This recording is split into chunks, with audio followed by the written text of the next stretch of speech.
ग्वालियर के प्राचीन शहर पर एक चिरस्थायी प्रहरी की तरह खड़ा ग्वालियर किला इस क्षेत्र के गौरवशाली अतीत का गवाह है।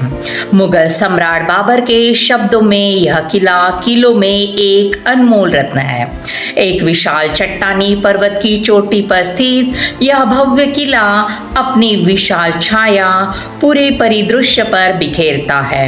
इसकी अभेद्य दीवारें और ऊंचे बुर्ज विजय और वीरता की गाथाएं सुनाते हैं जो समय के साथ इतिहास में गूंजती है।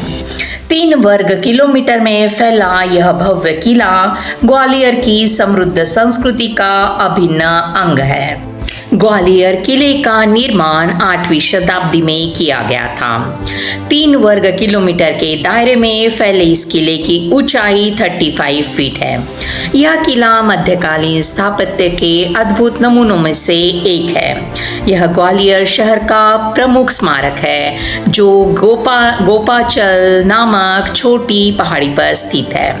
लाल बलुआ पत्थर से निर्मित यह किला देश के सबसे बड़े किले में से एक है और इसका भारतीय इतिहास में एक महत्वपूर्ण स्थान है। आइए जानते हैं इस किले का समृद्ध इतिहास। इतिहासकारों के दर्ज आंकड़े में इस किले का निर्माण सन 727 ईस्वी में सूर्यसेन नामक एक स्थानीय सरदार ने किया जो इस किले से 12 किलोमीटर दूर सिहोनिया गांव का रहने वाला था। इस किले पर कई राजपूतों राजाओं ने राज किया है। किले की स्थापना के बाद करीब 989 सालों तक इस पर पाल वंश ने राज किया। इसके बाद इस पर प्रतिहार वंश ने राज किया। 1023 ईस्वी में मोहम्मद गजनी ने इस किले पर आक्रमण किया लेकिन उसे हार का सामना करना पड़ा। 1196 ईस्वी में लंबे घेराबंदी के बाद कुतुबुद्दीन ऐबक ने इस किले को अपने अधीन किया लेकिन 1211 ईस्वी में उसे हार का सामना करना पड़ा। फिर 1231 ईस्वी में गुलाम वंश के संस्थापक इल्तुतमिश ने इसे अपने अधीन किया। इसके बाद महाराजा देववरम ने ग्वालियर पर तोमर राज्य की स्थापना की। इस वंश के सबसे प्रसिद्ध राजा थे मानसिंह 1486 to 1516 जिन्होंने अपनी पत्नी मृगनयनी के लिए गुहारी महल बनवाया। 1398 से 1505 ईस्वी तक इस किले पर तोमर वंश का राज रहा।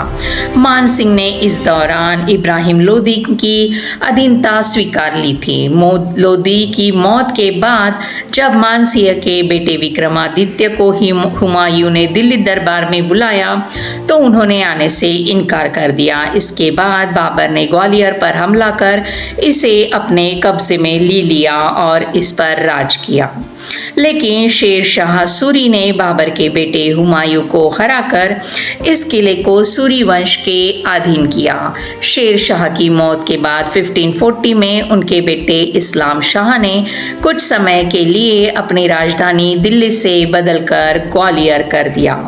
इस्लाम शाह की मौत के बाद उसके उत्तराधिकारी आदिल शाह सूरी ने ग्वालियर की रक्षा का जिम्मा हेमचंद्र विक्रमादित्य को सौंप खुद चुनार चले गए। हेमू ने इसके बाद कई विद्रोह का दमन करते हुए कुल 1553-56 के बीच 22 लड़ाइयाँ जीती। 1 जून 1858 को रानी लक्ष्मीबाई ने मराठा विद्रोहियों के साथ मिलकर इस किले पर कब्जा किया लेकिन इस जीत के जश्न में व्यस्त विद्रोहियों पर 16 जून को जनरल ह्यूज के नेतृत्व वाली ब्रिटिश सेना ने हमला कर दिया।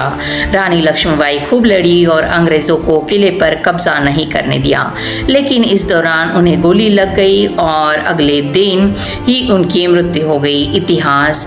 भारतीय इतिहास में यह ग्वालियर की लड़ाई के नाम से वर्णित है। लक्ष्मीबाई की मृत्यु के बाद अंग्रेजों ने अगले 3 दिन में ही किले पर कब्जा कर लिया।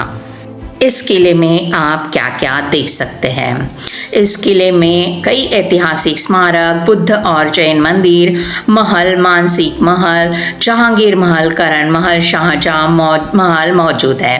किला मुख्यतः दो भाग में बटा है, मुख्य किला और महल। इन किलों का निर्माण राजा मानसिंह ने करवाया था। गुजारी महल का निर्माण उन्होंने अपनी प्रिय रानी मृगनयनी के लिए करवाया था। इस किले तक कैसे पहुँचे? इस किले तक पहुँचने के लिए दो रास्ते हैं। एक ग्वालियर गेट कहलाता है, जिस पर केवल पैदल ही जाया जा सकता है, जबकि दूसरे रास्ते उरवाई गेट पर आप गाड़ी से भी जा सकते हैं। यह किला 350 फीट की ऊंचाई पर स्थित है। किले का मुख्य प्रवेश द्वार हाथी पुल के नाम से जाना जाता है, जो सीधा मान मंदिर महल की ओर ले जाता है। यहाँ पर कैसे पहुँचे?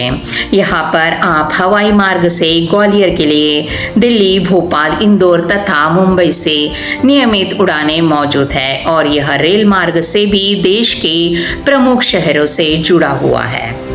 तो दोस्तों, इस खूबसूरत ऐतिहासिक किले को आपको ज़रूर देखना चाहिए।